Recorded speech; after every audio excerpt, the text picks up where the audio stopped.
வாசிக்கும்படியாக கொடுக்கப்பட்டுள்ள இரண்டாம் வேறுபாடு ஏசாயா 11ஆம் அதிகாரம் வசனங்கள் 1 முதல் 9 வரை. ஏசாயா 11ஆம் அதிகாரம் வசனங்கள் 1 முதல். ஈசா என்னும் அடிமரத்திலிருந்து ஒரு துளிர் தோன்றி அவன் வேரிலிருந்து ஒரு கிளை எழும்பி செழிக்கும்.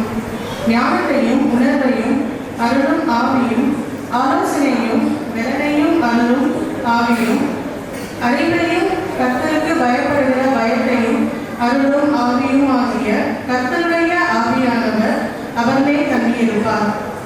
கர்த்தருக்கு பயப்படுதல் அவருக்கு உகந்த வாசனையுமாய் இருக்கும்.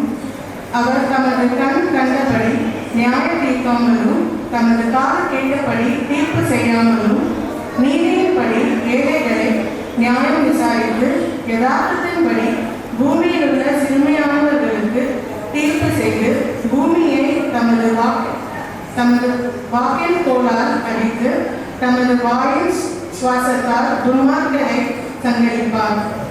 நீதி அவருக்கு அரைகட்டும், சத்தியம் அவருக்கு இறைச்சியுமாயிருக்கும். அப்பொழுது ஓநாய் ஆட்டுக்குட்டியோடே தங்கும், புலி வெள்ளாட்டுக்குட்டியோடே படுத்துக் கொள்ளும். கன்றுக்குட்டியும் பாலசிங்கமும் காளையும் ஒருமித்திருக்கும்.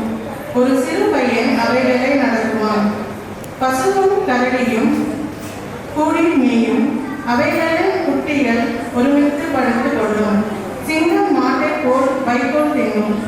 பால் குடிக்கும் குழந்தை விரியன் பாம்புகளின் மேல் விளையாடும். பால் மறைந்த பிள்ளை கட்டுவிரியின் புற்றில் தன் கையை வைக்கும்.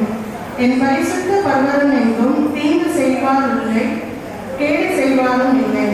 சமுத்திரம் ஜலத்தினால் நிறைந்திருக்கிறது போல் பூமி கர்த்தரை அறிகிற அறிவினால் நிறைந்திருக்கும். வாசிக்கும்படியாக கொடுக்கப்பட்டுள்ள வேத பாடம் வாசித்தாயிற்று. தேவனுக்கே மகிமை.